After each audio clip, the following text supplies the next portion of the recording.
নমস্কার বন্ধুরা, কাজল ভিলেজ কিচেনে সকলকে স্বাগত জানাই। রোজকারের মতো আজও রান্নাঘরে চলে এলাম। আজকে কিভাবে মটনের পায়া স্যুপ রেডি করে সেটাই আপনাদের সঙ্গে শেয়ার করব।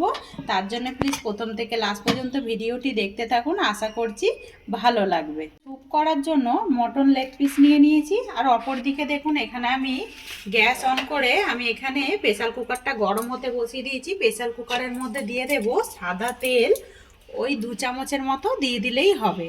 তা আপনাদের কাছে যদি বাটার থাকে বাটারও দিয়ে দিতে পারেন, তাতে করেও কিন্তু হবে, বেশ সুন্দর, হতে আরও টেস্ট হয়। তো সাদা তেলটা কিন্তু বেশ গরম হয়ে গেছে। শীতকালে তো এরকম মানে মটনের লেগ পিসের কিন্তু স্যুপ খাওয়া বেশ দরকার, খুবই ভালো একটি স্বাস্থ্যকর রেসিপি। আর এই তেলটা গরম হওয়ার পরে আমি কিছু ফোড়ন দেব, দিয়ে দেব 2টো তেজপাতা ফোড়নের জন্য। আর এখানে গোটা গরম মশলা নিয়ে নিয়েছি, দেখুন এই গোটা গরম মশলাগুলো এর মধ্যে দিয়ে দেব ফোড়নের জন্য।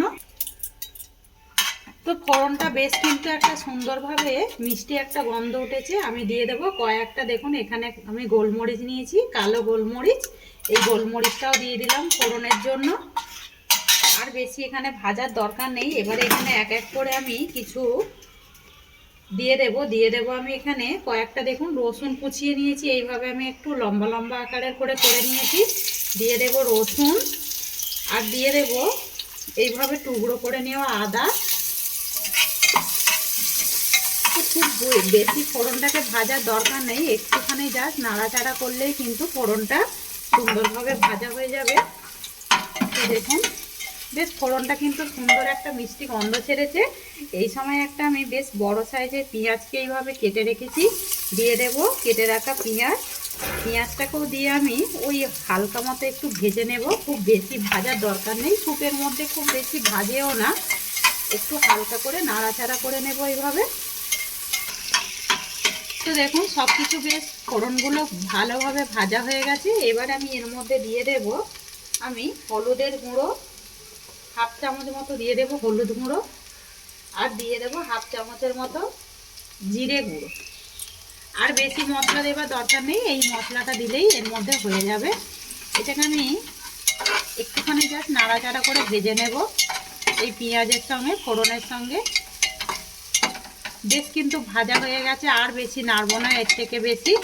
এবারে এখানে দেখুন আমি ভালো করে কিন্তু এগুলো ধুয়ে পরিষ্কার করে নিয়েছি বেলাবেলি, কেননা এর মধ্যে অনেক লোম থাকে, এই লোমগুলোকে বাছতে বেশ পরিষ্কার করতে অনেকটাই সময় লাগে, তাই জন্য আমি গরম জল দিয়ে বেশ ভালো করে পরিষ্কার করে ধুয়ে নিয়েছি।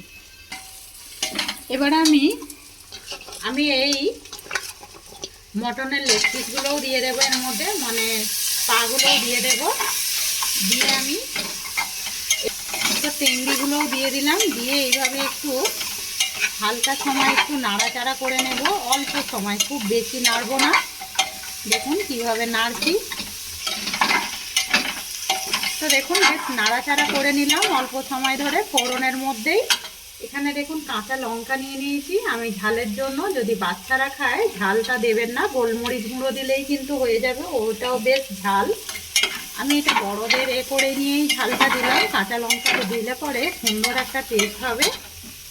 আর এর মধ্যে দিয়ে দেবো এবারে, দেখুন এখানে আগে থেকে আমি ডুমো ডুমো করে 2টো আলু কেটে রেখেছি, আলুটা আপনারা চাইলে বাদ দিতে পারেন। এখানে আমি যেহেতু অল্প মানে টেংরি নিয়েছি, তার জন্য আমি সবজিগুলো মাপের কেটে নিয়েছি, দেখুন। তো এখানে আমি দিয়ে দেবো কেটে রাখা ডুমো ডুমো করে আলু, আর এখানে আমি একটা গাজরকে এইভাবে লম্বা লম্বা করে কেটে নিয়েছি। তো যেরকম তোমাদের মাপ মতো দিয়ে দেবেন, আর যেরকম পছন্দ মতো সবজি এখানে ব্যবহার করতে পারেন, আর যে যা পছন্দ মতো কেটেও নিতে পারেন। তো এক এক করে এইগুলো দিয়ে দিলাম, দিয়ে হালকা সময় একটু নাড়াচাড়া করব। 2 টুকরো পেঁপে দিয়ে দিলাম। এবার আমি এর মধ্যে দিয়ে দেবো স্বাদ মতো লবণ বা মাপ মতো লবণ। দেখুন আমি অল্প সময় ধরে নাড়াচাড়া করছি, যার জন্য অল্প একটু জলও বেরিয়ে গেছে। মাপ মতো দিয়ে দেব লবণ। তো লবণটা আপনারা বুঝে সুঝেই দেবেন।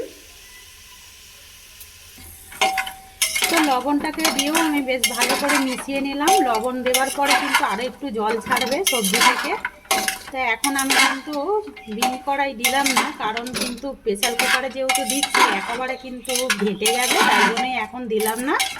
এইভাবে আমি 2 মিনিট মতো একটু নাড়াচাড়া করে নেব একদম। সব কিছু সবজি একেবারে মিশিয়ে দিলাম। এবার আমি এর মধ্যে দিয়ে দেব গোলমরিচ গুঁড়ো। গোলমরিচটা দিলে পরে আরও বেশি টেস্ট হবে। আমি কিন্তু গোটাও ব্যবহার করেছি। এবারে আমি বেশ কিছুটা গুঁড়ো দিয়ে দিলাম। এবারে আমি দিয়ে দেবো যেই কেটে রাখা ডিম কড়াইগুলো। এতে কিন্তু সুন্দর একটা সবুজ ফ্লেভারও থাকবে। আর একটু টক টক হওয়ার জন্য একটা টমেটো আমি বেশ কেটে দিয়ে দিলাম, 2 টুকরো করে দিয়ে দিলাম। আপনারা চাইলে টমেটোটা নাও দিতে পারেন, একটু দিলে টক টক মতো খেতে লাগবে, স্যুপটাও বেশ মুখে ভালো লাগবে। সমস্ত উপকরণগুলোকে মিশিয়ে দিয়েছি। আর আগে থেকে আমি জল গরম করে রেখেছি। এই করে রাখা গরম জলটা আমি এর মধ্যে দিয়ে দেব। তো যে যেরকম মানে গ্রেভি খেতে চান সেই অনুযায়ী জল দিয়ে দেবেন। তো দেখুন আমি আমার মাপ মতো জলের মধ্যে ব্যবহার করে নিলাম। এবার আমি এইটাকে ঢাকা দিয়ে দেব। 4 থেকে 5টা আমি সিটি মেরে তারপর ফিরে আসছি।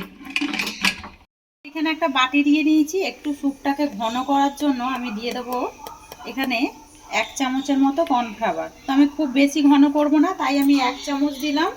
আপনারা যদি একটু ঘন ঘন খেতে চান তাহলে কিন্তু 2 চামচ দিয়ে দেবেন, তাতে করে হয়ে যাবে। আবার আমি ওর মধ্যে হালকা একটু উষ্ণ মতো জল দিয়েছি, যাতে করে এই কর্নফ্লাওয়ারটা গুলে নিই। তো এখানে কিন্তু চাইলে চাল, যেই চালের আমরা ভাত খাই, সিদ্ধ চাল কিন্তু ভিজিয়ে রেখে মিক্সিতে দিয়েও বেটে দিলেও হবে, তাতে করেও কিন্তু বেশ ভালো হবে, তাতেও উপকারিতা আছে। তো দেখুন বেশ ভালো করে কিন্তু গুলে নিলাম।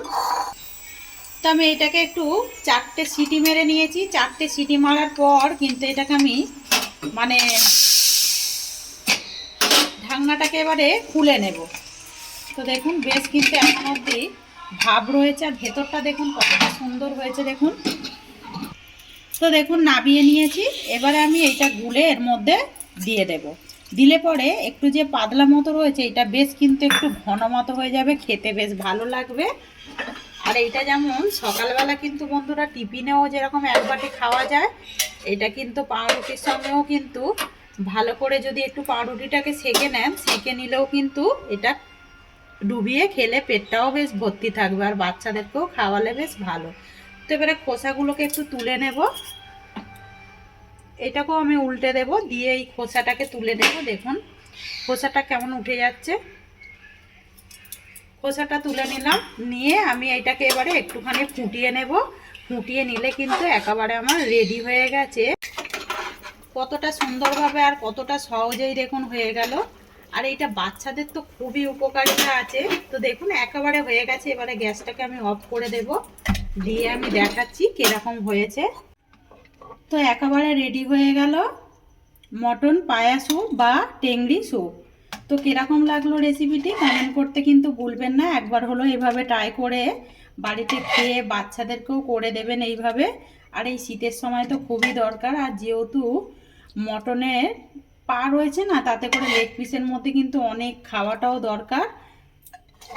আজকের রেসিপি যদি ভালো লেগে থাকে লাইক শেয়ার কমেন্ট করবেন, বন্ধুদের সঙ্গে শেয়ার করবেন। আর এই ছোট্ট চ্যানেলটিকে সাবস্ক্রাইবার করে নেবেন। আমার এরকম নিত্য নতুন রান্নার জন্য পাশে থাকা বেল আইকনটি প্রেস করবেন। সবাই ভালো থাকবেন, সুস্থ থাকবেন। ধন্যবাদ। আবারও কিন্তু নতুন ভিডিও নিয়ে ফিরে আসবো।